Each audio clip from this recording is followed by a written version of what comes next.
interesting material, something topical, something current, something that we all need to be aware of, and we unpack it for you. That's right. We kind of take the long form content and break it down and give you the really key elements. Yeah, absolutely. So today's topic is how to capture and keep consumers' focus.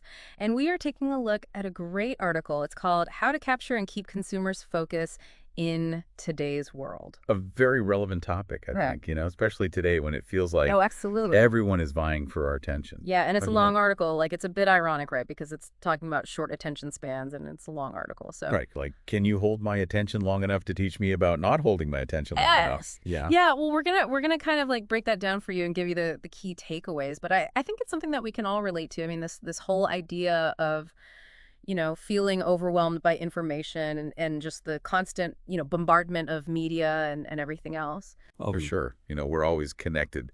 We've always got our phones and our computers and the TV's on. And, there's just so much coming at us all the time. Exactly. And the article kind of, kicks it off by acknowledging that and even making this, maybe a little harsh, but the comparison to goldfish. Right. Like our attention spans are rivaling that of a goldfish. Yeah. And I don't know about you, but like I can't even remember what I had for breakfast this morning. So maybe they have a point, you know? But it is kind of startling when you think about it. It really is. I mean, if you stop and pay attention to how often you get distracted or, start doing something and then completely forget what you were doing, I think we can all relate to that. Yeah. Absolutely. And so how do we combat that? How do we, as consumers, how do we kind of like take back our attention and how do businesses and people who are trying to reach us, how do they, break through all of that noise? Well, the article really emphasizes, and I think this is key, is that quality content is still king. Hmm. At the end of the day. Pitch. If you have content that's engaging and informative and valuable, People will watch it. people will find it. Yeah. They will pay attention to it. So it's about really focusing on, creating that high quality content that really speaks to your audience. So let's unpack that a little bit. Like, what does quality content even mean these days, Because it's like, it's not just, writing a blog post or, making a simple video. Like what are some of the things that make content really stand out and capture people's attention? Yeah, I mean, you're right. It's so much more than just text on a page. Yeah. These days, people are very visually oriented. So incorporating things like, strong imagery, video interactive elements, things that kind of break up the monotony and make it a little bit more dynamic and engaging. Yeah, and I think it's also about thinking about what your audience actually wants, right? Like, you've got to be providing information or entertainment or value in some way that's relevant to them. You got to know your audience. What are their brand points? What are their interests? What are they searching for? And then create content that addresses those needs. Absolutely. And I think that kind of leads into another point that the article makes, which is this whole idea of mobile optimization. Because, Oh my gosh. so many people are consuming content on their phones now. And if your website or your video or whatever it is isn't optimized for that experience, it's just a nightmare. Right, an immediate turnoff. If I'm on my phone and I click on a link and the website takes forever to load or the text is all tiny and I have to like zoom in and scroll around, like I'm out of there. Yeah, I've definitely raged quit, a website before because of that. Oh, for sure. Me too.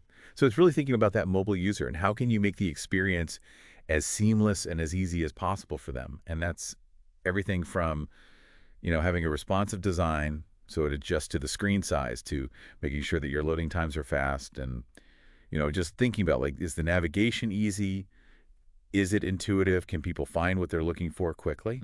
It's almost like that, you walk into a really well-organized store, you can find what you're looking for. It's like a pleasant experience as opposed to like, digging through a thrift shop or something, it's just like. Yeah, it's overwhelming. It's frustrating. Exactly. Yeah. So, I think that's a really important piece of the puzzle too. And then, beyond just having a great website and great content, the article also talks about the importance of personalization. Yes. Which I think is so fascinating. It's huge. I mean, because in this day and age, consumers are bombarded with so much information, so much content, that they're really looking for things that are tailored to their interests, their needs. Yeah. So using data to understand your audience, what are their demographics, their interests, their behaviors, and then using that information to personalize the content that you're delivering, whether it's, recommending products or articles or videos, like anything that makes it feel more relevant to them. Yeah, like that, you're on Amazon, and it's like people who bought this also bought this, or you're on Netflix, and it's like because you watch this show,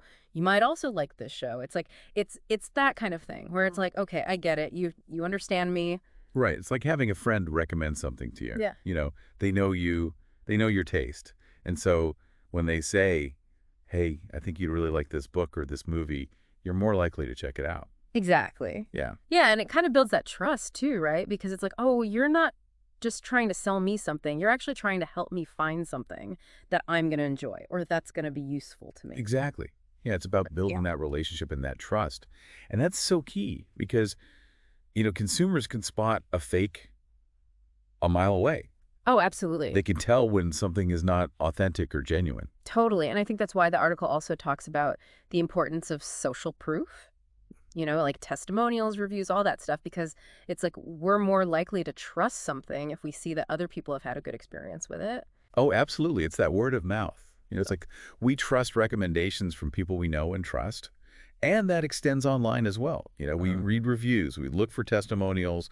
We want to see that other people have used this product or service and have had a positive experience. It's like, you go on Yelp or you go on TripAdvisor or whatever it is, and you're looking for those like 5-star reviews, Yeah, right? exactly, because we want that validation that we're making a good decision. Totally. So, we've talked about quality content, mobile optimization, personalization, social proof, anything else that we need to keep in mind as we're, navigating this attention economy. Well, the last point that the article makes, and I think this is a really important one, is that we need to be constantly experimenting and adapting.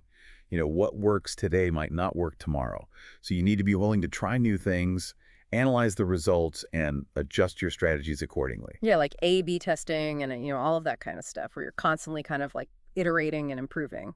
Exactly. Because the digital landscape is constantly changing. Yeah. New platforms are emerging, new trends are coming up. So you got to stay ahead of the curve and be willing to evolve with it. It's almost like like a Darwinian thing, right? Like Yeah. survival of the fittest. Like, you've got to be able to adapt to the environment. Absolutely. Yeah. Yes, the brands and the businesses that are able to adapt and evolve that are going to thrive in this attention economy. So it's really about staying curious, being willing to learn, and, constant kind of like, refining your approach based on what you're seeing and what's working. Exactly. Yeah, it's all about being data-driven and being willing to experiment.